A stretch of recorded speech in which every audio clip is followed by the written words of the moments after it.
If you're a parent, teacher, or school leader, and you're sick and tired of the frustration, anger, and unfair treatment of children at high risk in our public schools, then perhaps it's time for all of us to do something about it. In this podcast, Dr. Amitra Berry brings you tips, tools, strategies, and tactics to build successful solutions while touching, moving, and inspiring all of us to transform our schools so that every child thrives. Here's your host, Dr. Berry. Hey. Welcome back, Equity Warriors. Thanks for tuning in. We are coming to you live for the very first time. So asking for a little patience and grace. We've already had one mishap this morning, but not to worry if you missed the live stream. You will always get edited content via your regular audio podcast platform, as well as my YouTube channel. And if you are not subscribed to my YouTube channel at Amitra Berry, go ahead and do that now. Just click on the subscribe button and hit that notifications button. After today, live stream will be the first release of all content. We will literally get to watch the sausage get made, and you missed the first episode of that. So you don't want to miss it. My guest today is a YouTube superstar. Known as your Destiny Cheer Captain, Lakeisha Covert serves the community as an entrepreneur, an author, educator, executive coach, and certified life coach. She's an award-winning educator who has mentored, coached, and served the community nationwide for 25 years. As an educator, she taught for 11 years and served as a principal for 5, successfully leading 2 schools in Prince George's County, Maryland, and Alexandria, Virginia. She currently serves as deputy chief at a nonprofit organization, which is how I came to meet this wonderful woman. In 2014, she founded a nonprofit called the Christmas Experience, Inc., which serves children and families in need during the holidays. For 10 years, this nonprofit has served hundreds of children and their families through partnership organizations such as Target Stores, Lifestyles of Southern Maryland, and local schools. In addition to serving the community, she is also a best-selling author of Try Success, It Won't Bite, How to Live Your Best Life Through 10 Principles of Self-Excellence. This book was inspired by her love of life coaching others as a certified professional coach. She is a success coach who specializes in life planning, personal growth, and destiny fulfillment. In 2020, she founded Success My Way Academy, a life coaching mastermind course that moves people from their dreams to their destiny. Her life's mission is to serve others with all her heart, mind, and soul, spreading love and teaching destiny fulfillment throughout her life and actions. This coming week, she will successfully defend her dissertation and receive her doctorate in leadership from the University of the Cumberlands. And she did not know I was going to share that, but I know that she will be successful. And on Tuesday night, I have the honor of calling her doctor. So Lakeisha, my friend, welcome to the show. Thank you for that gracious introduction. Oh, wow. When you put it all together, it sounds like a lot. It does. It is a lot. I know when people read my bio, I'm always like, I don't know who that person is, but yeah, I guess that is all factually correct. Yeah. So heads up to our audience. We've got thunderstorms on Lakeisha's end. So we've had a little bit of technical difficulties this morning. She's a little pixelated, but we're going to hope that at least we have some video the whole time to go along with the audio. But no matter what, we're pushing through this. Today, we're here to talk about the intersectionality of what Lakeisha, future Dr. Covert, does and what I do. So especially for educators, how coaching for destiny and being an equity-minded educator will really create a new superpower in a person. So we're going to start just at, understanding what is coaching and success, because I imagine that everyone has a different definition of success. So Lakeisha, what's yours? Yes, thank you so much. The word success has just been following me. It's in my book. It's in my academy. I can't get rid of it because I redefined it. For most people, success is about the cars and the money and everything, but not really. For me, success is inner success. Do you have peace? Are you happy? Do you live a life of joy? Are you productive? And do you have freedom? That's my definition of success. If you have those things in here, then it doesn't matter what material things you have or what's happening, your temporary circumstances, it will not negate you being a successful person. So that's why I named my business Success My Way, because for everybody, success is different. What gives me peace and joy does not give you peace and joy. What gives you peace and joy? I want to go there and help you with that success your way. Awesome. Yeah, I don't think I had success until I mean, well, by a lot of other people's definition of success, I was successful, right? I had a good education. I had an excellent job. I worked in corporate, besides being an educator first, working in corporate America for a major company and doing what I love in terms of coaching, and working in schools that are historically marginalized. But I wasn't happy, right? So I didn't find happiness. So success and happiness until I hung out my own shingle. And then I could do what I loved and I could do it for me, right? And so much more joy came from that than I ever had with working for me, working for other people. So, and I didn't have a coach to get me through that, but I imagine, and so share with us, how can coaching help individuals, not just individuals, but teams? How can coaching, what you do, help them achieve their goals? Yes, well, I became a certified life coach as a principal. So while I'm leading a school, I took a summer and I became a certified life coach. And what I noticed quickly as I started to life coach individuals is that every individual needs a community. They need a community around them. So as I grew as a leadership coach, coaching a lot of individual leaders, leaders of schools, leaders of other businesses, I grew into what I'm doing now, which is coaching leadership teams. And what I understand is that a team is a community of individuals. So I try my best to first learn the individuals in the team, because the individuals of a team is like your body. You have your arm, you have your leg, you have your head, you have your fingers. Everybody serves a different role. And when those roles are murky or when they're unclear is when we see the breakdown in teams. And so as a coach, I help to uncover that murkiness and help to make everything clear. Because when a team is clear about each other's strengths, when they're clear about each other's roles, and when they can interact with each other to press toward the goal, whatever the goal and the mission and the vision of the school is, then what they do trickles all the way down to the students. But if that team is not together and everybody has their own factions and they want their own power and everybody's fighting to satisfy the leader, then what they have stops with them. It does not trickle down. So as a coach, my goal is to make sure whatever the power of the team is, that power is seen, heard, and felt by everyone in the organization. Wow. Yeah. Trickle down. We're going to come back to that probably multiple times, but okay. Trickling down to the kids. Yeah. So coaching is not the same as mentoring, traditional mentoring or therapy. Explain to us the difference. Sure. So I get this all the time. I had one person say, I know what coaching is. It's this. I was like, no. So it is murky. So the difference between me and a counselor or a therapist. To be a counselor or a therapist, you have to have certain criteria, which includes schooling, vast certifications. It's more technical certification and schooling. Like I know for sure counselors have to go to school for 4 years to become a counselor. Therapists have to go through a myriad of certifications and schooling to be a therapist. What counselors do is they help you understand your childhood so you can understand where you came from and how you got to where you're supposed to be. So a counselor's responsibility is to help you see that where you are now is not happenstance. It came from somewhere. So, and then a therapist really deals with your psycho and mental health. So they dive deep into your psychology of yourself. So myself as a coach, actually coaching is so new. You don't even have to go to school 4 years to be a coach.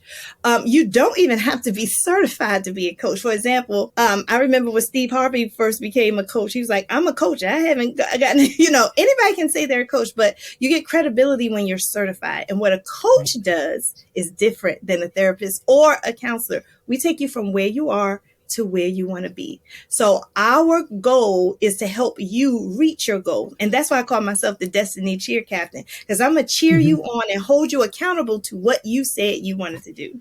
So that's the difference between the three. And I always tell people that to have the village. Maybe if you have all three, that's like the best thing. Synergy. Yes. Some synergy there. So marginalized communities, which is where I have lived my last 25 years in education. Every time I say that number, I start to feel a little old. But working with communities of color, schools, predominantly schools of color, schools that are Title I, and just those programs. Educational equity is something that didn't necessarily have a popular term until about maybe 5 years ago. But when I think back, I was working towards educational equity back in 1999, 2000, somewhere around there. So it's been a minute, right?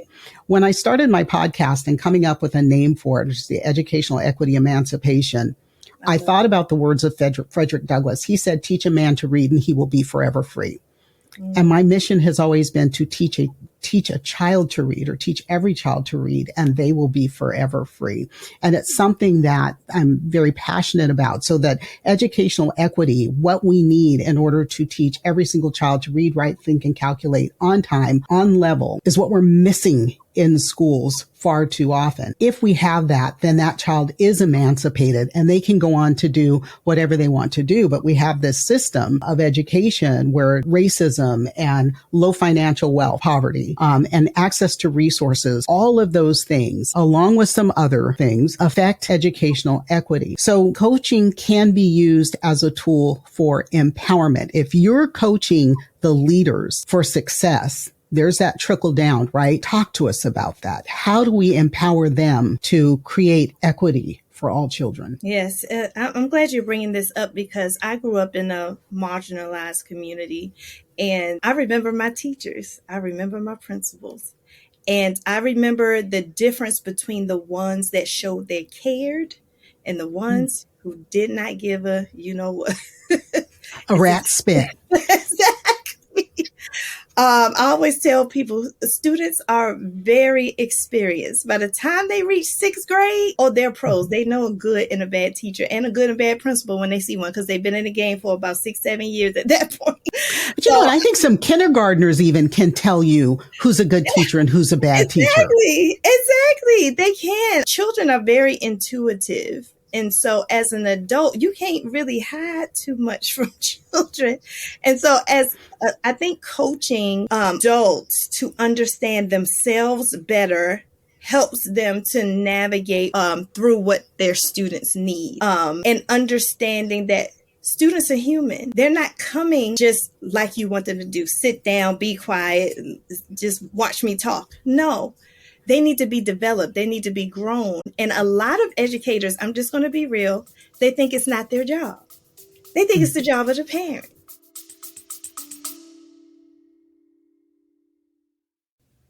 Hey there, Equity Warriors. I want to take a quick moment to share something exciting with you. You know how passionate I am about equity in education, right? Well, I've created a special space, a safe space, where we can dive even deeper into these crucial topics. It's our Patreon channel, and I'd love for you to join me there. Here's why it's so awesome.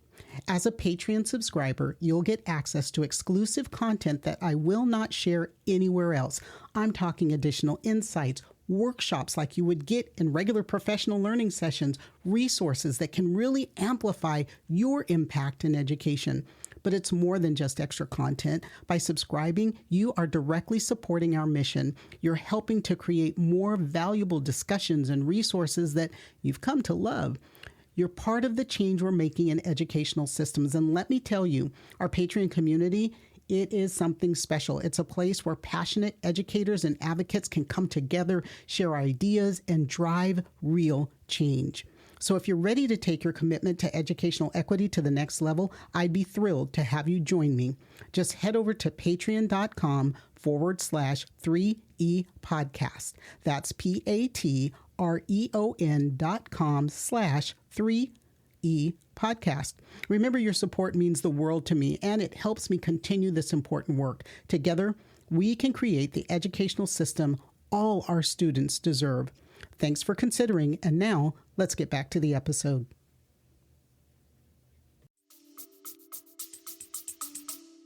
Parents, but those are the parents that our system has already failed because they've gone through our school systems K-12. So how can we expect them to do something that we failed to teach them to do? Well, when I hear an educator say that, I don't hear that their parents should do it. What I hear is that I don't know how to do it. That's what I hear as a coach. So when someone I'm hearing the other message. Yes. So they don't know what to do. So they're going to blame. It's blame. And blame is a low form of energy. And we do not need adults with that blame energy on our children.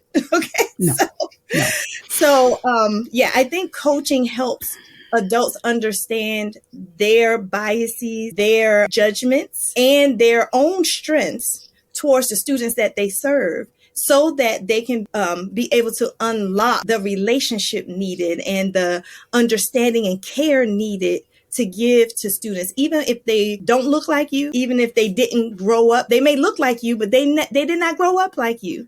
That does not give you the right to judge, have bias, treat them differently. And so that's what coaching does. It uncovers all of that nobody talks about, nobody utters, but it's permeating in the app. Mm-hmm.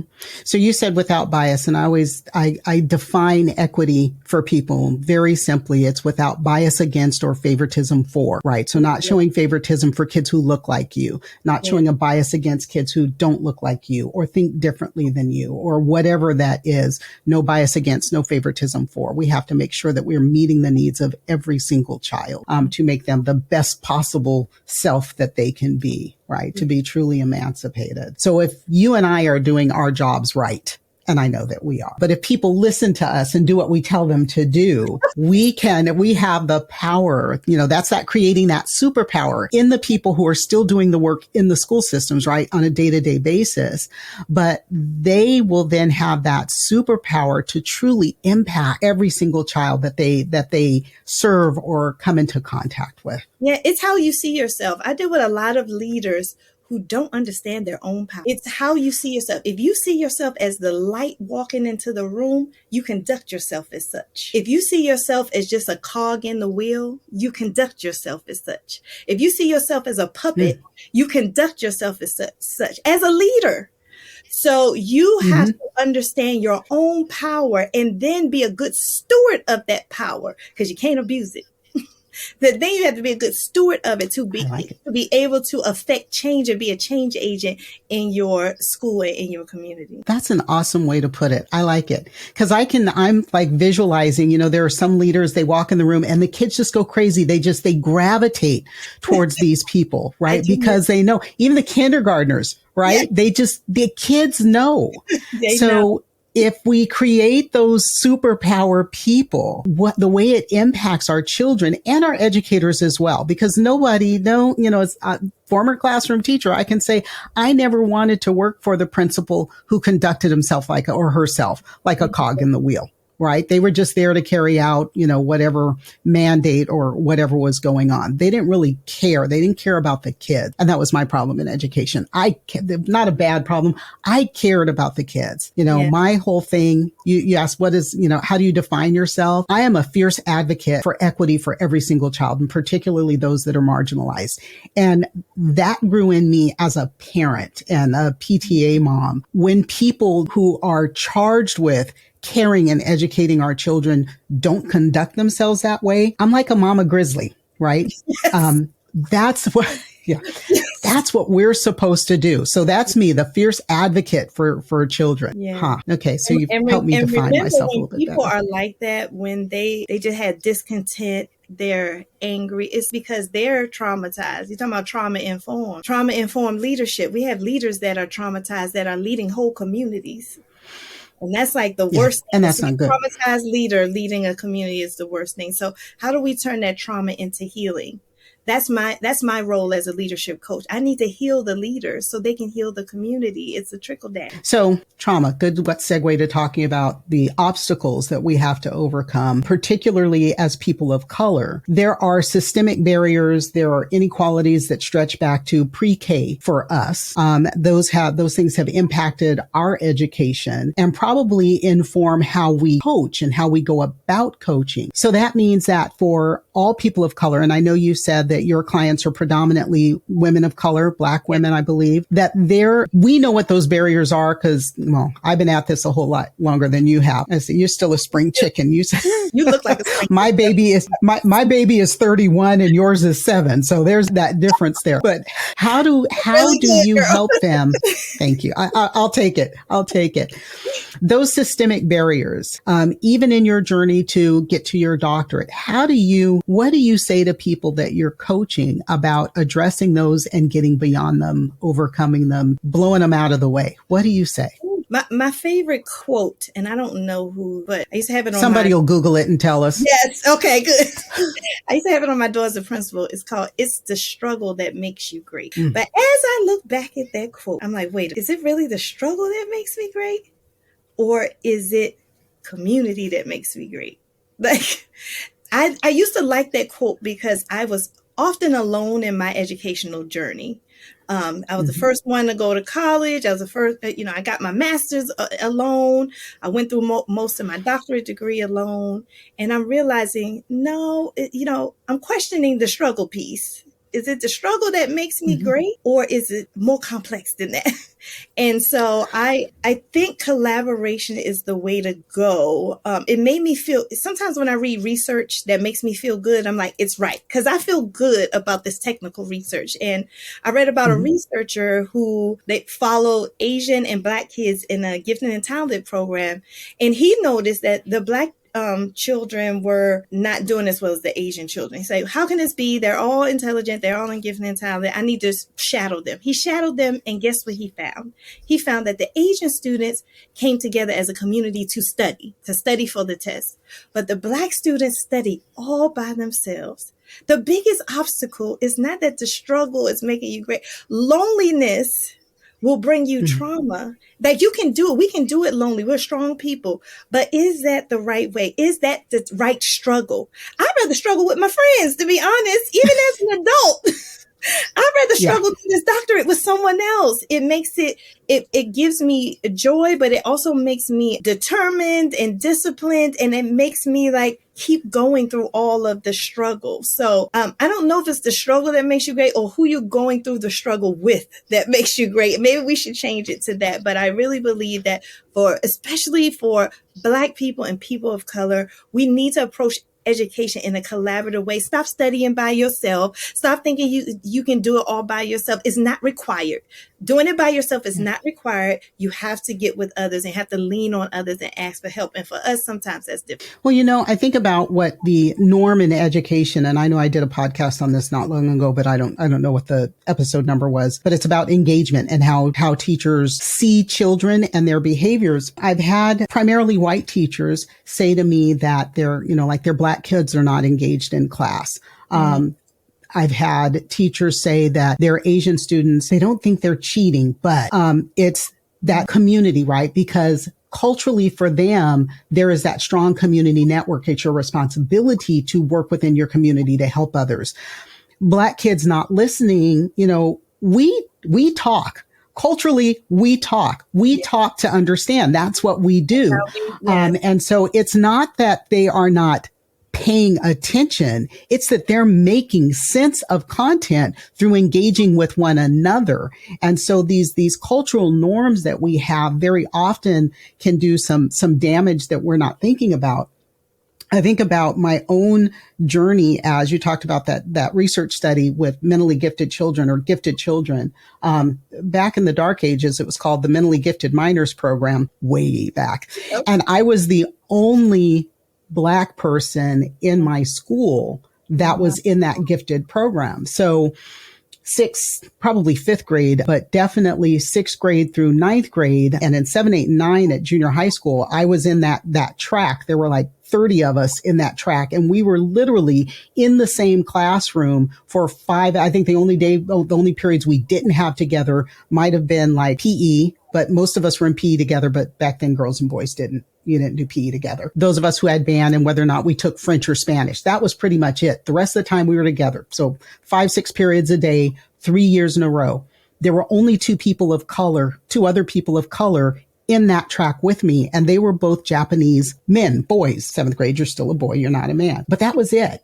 So I did not have a community of color to network with. I did a lot by my own, but I built community, and that made it a little bit easier. My master's degree, I know I did that all by myself. I didn't have a community there, but in my doctoral program, we sort of found each other, me, an Asian woman, a white woman, a black man, and a white man. And we stuck together. We created that community. And yes, that struggle was definitely real. The struggle didn't make us strong. We were able to help each other, and our topics were nowhere near the same, but we were able to lift each other up and support each other and be there in that community to help one another. Yes. So is it that we need to put a little more work maybe as individuals into building communities so that we have someone else to go through this with?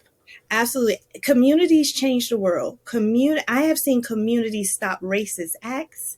I've seen communities create something new. I've seen communities politically shut negative things down. Community is where it's at.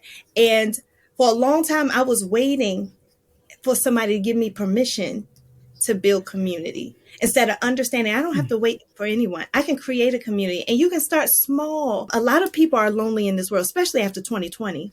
Loneliness is commonplace. But if I understand my agency and my power in creating and building a community, I'll reach out. I'll reach out in a way that satisfies me. I can reach out to a neighbor just as well as I can reach out to someone who has a Facebook group.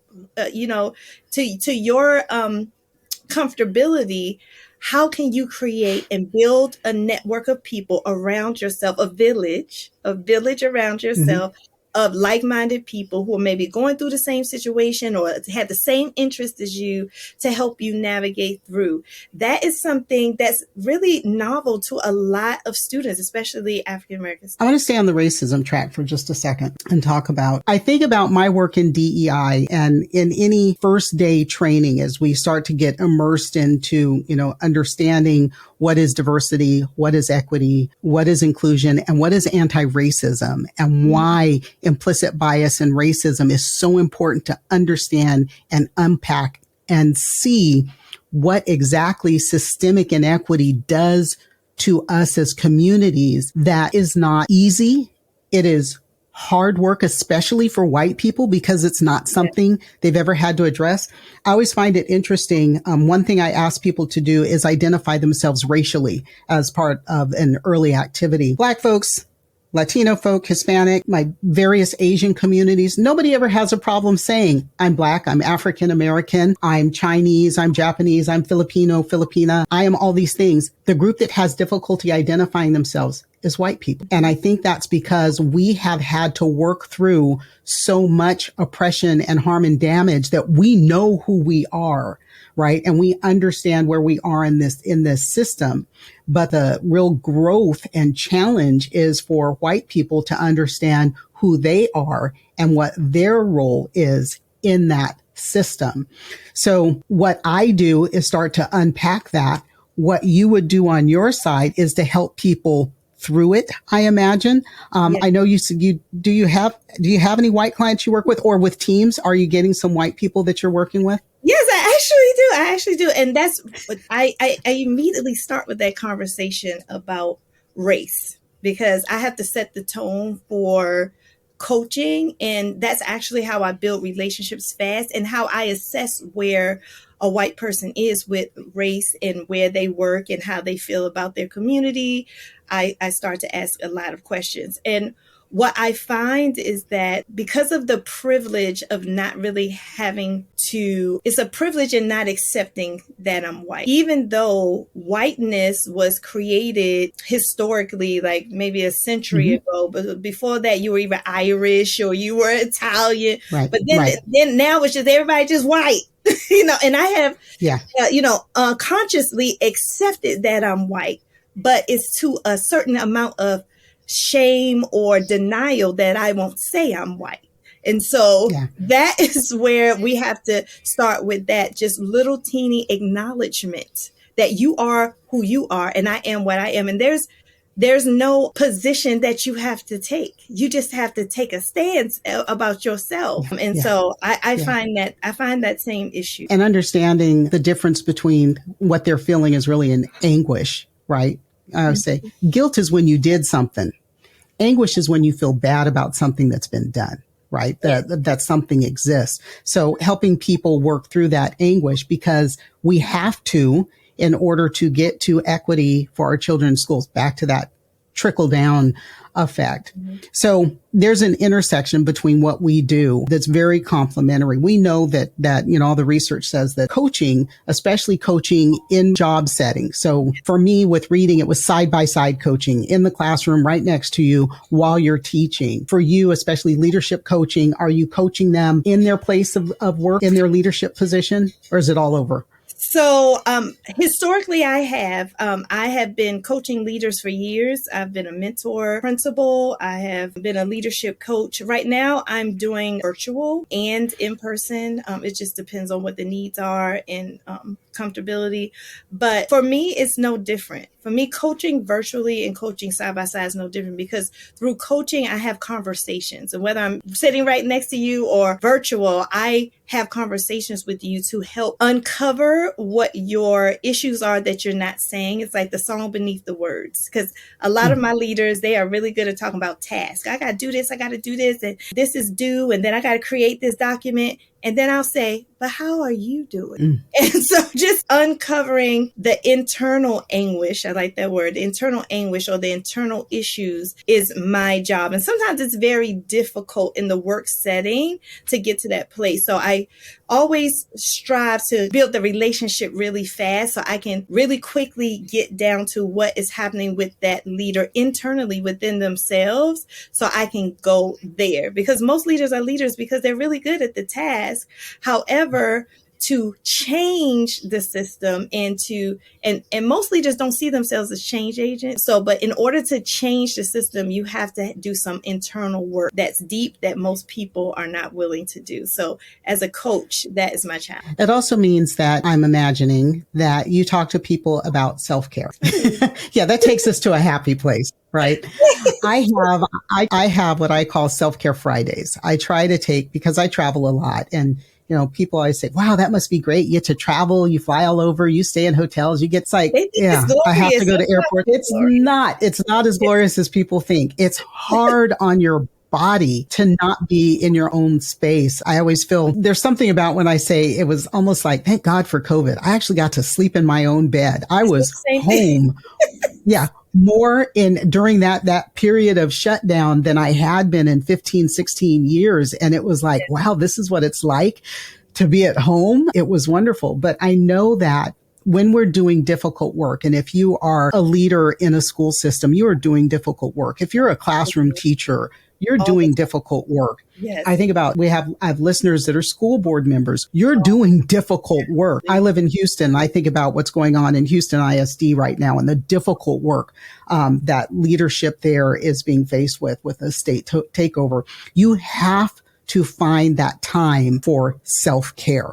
So I will take my Fridays. My assistant will book all my, facials, massages, all that good stuff to care for me so that I have that time and space to pour back into myself, because I'm always pouring out to other people. Yes. What do you tell? And I tell my people, especially when I'm doing day one DEI training, because it's going to be emotionally draining, especially for white people, because we're going to sit in some stuff. And I said that you are going to sit in some stuff. You are going to feel some discomfort. I am not going to apologize for it. That's what's necessary for you to learn and recognize the experience of other people. But when this day is over, go home and care for yourself. Spend some time in reflection, journal, take a bubble bath with a bottle of champagne and a Lifetime movie. That's my thing, right? What do you tell your people about self-care and reflection? Well, the thing about self-care and work is this. Nobody really tells you to take care of yourself at work. And even if I say you need a break, if the culture of where I work says that not really, you need a break, but yeah, go do that. You know what I mean? Like, you have to actually create the boundary of self-care in a work environment. Otherwise, the work environment is unforgiving. it will keep asking you and asking you and asking you. And you find yourself going home at night, you're still doing the work and feeling that like that is what you're supposed to do. But most of us are salaried. We don't get paid overtime. So just know that all of that extra work you're doing at home on the weekends for work is free. And you have earned your days off. I tell my clients, you have earned your days off. You get days off by hours clocked in. That's how they determine your days off. So you've earned them. So you have to create the boundaries and take those days. I always tell leaders to take one mental health day a month, usually a Friday. So you can have 1-3 day and just take that mental health day and go get that bubble bath and that wine and watch your Lifetime movies and replenish yourself, because a leader that's burnt out is good for nobody. And your health is in jeopardy. And I see leaders who break down really fast. You'll be surprised how many leaders are alcoholic. They have back problems. They have mental anxiety. They drop dead on their way to work. These are leaders of schools because nobody is making them stop and do self-care. And guess what? Nobody ever will. So you have to take the time as a leader to create the boundary. Say, know what? Force quit. Just like you do on your computer where you say force quit. I want to take a force quit and I'm going to stop and I'm going to replenish myself. And this is good.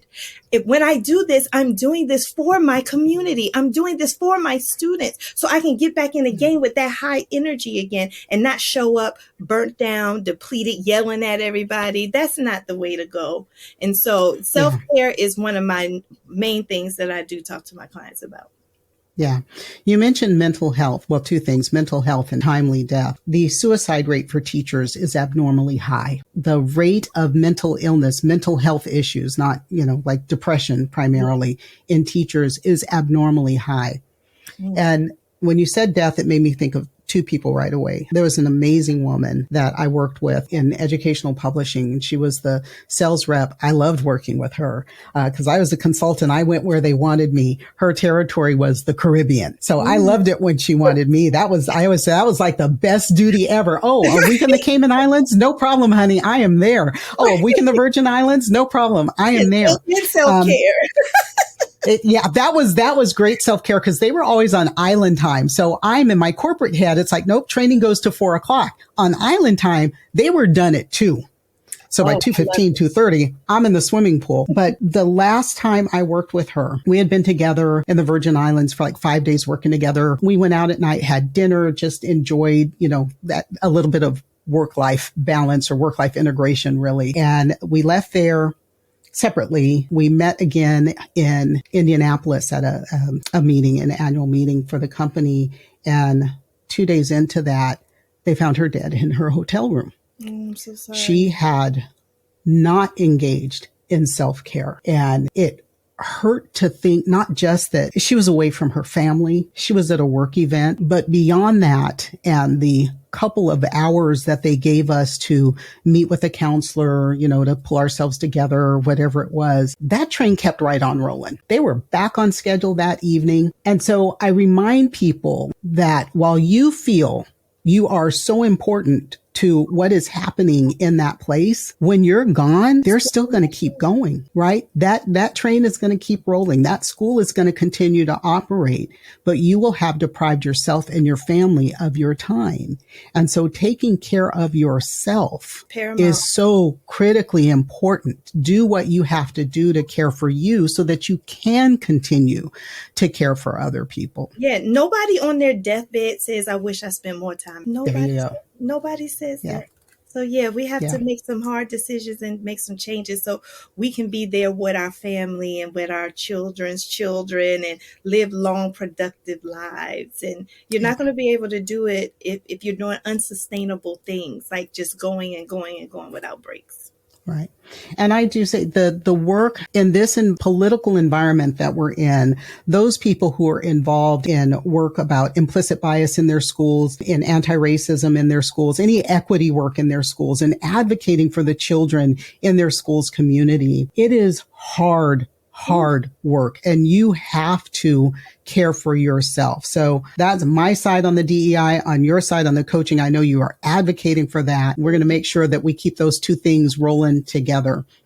Yep. That was a bit of a bird walk, but sometimes you have to go down that rabbit hole because it's important for people to understand. I have a question that I ask every guest. I always share that my shero, or one of my sheroes, and I swear I think it was probably when I was 6 years old, I learned who Dr. Angela Davis was. She was but a young child herself at the time. But I have always respected her work and what she has done, not just for Black folks, but for women. A lot of people don't realize her work for women. But she said, I am no longer accepting the things I cannot change. I am changing the things I cannot accept. So my question to each guest is always, what is the one thing you cannot accept? And what can the people who are listening to us today do to support that change? I love that question. I love Angela Davis. I would say that the one thing that I cannot accept is anyone that stops anybody else from being free. Multifaceted. I'm Black in America, and I have done my due diligence on my own history. It is an atrocity. It is, I can't even describe a word that describes the feeling of just the bondage that Black people have been in for decades. 400 years. Centuries, right? Yeah. So when my freedom is blocked or someone else's freedom is blocked, I don't even like anybody else's freedom being taken away. And not just the freedom to be and do what you want to do and free to have your own identity and do, but also the freedom to make mistakes. In the workplace, do I have the freedom to make a mistake? Do I have the freedom to mess up and screw up and not feel like my livelihood is in jeopardy? Because about 80% of Black women are the heads of their families. So I have to always make a family decision. And so do I have the freedom to mess up and you be okay with it? Because I'm sure when you mess up, it's okay. I'm sure of it. So I feel like what I can't accept is people who are blocking or stopping or hindering someone's freedom to be themselves and freedom to make mistakes. And I want the people who are watching to do your due diligence, especially if you are a white person. Do your due diligence in ensuring that you are not a blocker to somebody else's freedom to be a human. If you can do that, then we good. And on that note, just a reminder, folks, if you're hearing this for the first time on an audio podcast, all episodes will be coming to you first via live stream, fingers crossed, on my YouTube channel, Facebook, and LinkedIn. So if you're not subscribed to my YouTube channel, check down in the show notes for that link. Subscribe and turn on notifications. Of course, always please share, spread the word. My guest today has been Lakeisha Covert of Success My Way Academy. We're going to put her contact information down in the notes as well. Her social media, her YouTube channel, subscribe to her YouTube channel, and follow her on social. Lakeisha, thanks for joining me. It really has been an adventure today. Thanks for having me. I enjoyed the time. And to you equity warriors out there, if you or someone you know is an everyday equity warrior doing amazing things, please let me know. You can YouTube chat me. You can DM me on LinkedIn, leave a voicemail at 3epodcast.com. I will continue to bring you awesome and inspiring guests, and maybe you or someone you know should be one of them. Remember to like, share, subscribe, and as always, don't worry about the things you cannot change. Change the things you can no longer accept. And I'll see you next time. That's it for today's episode of the 3E Podcast. Head over to iTunes and subscribe to the show. One lucky listener every single week that posts a review on iTunes will win a chance in a grand prize drawing to win a $25,000 value private VIP day with Dr. Berry herself. Be sure to head over to 3epodcast.com and pick up a free copy of Dr. Berry's gift. Then join us on the next episode.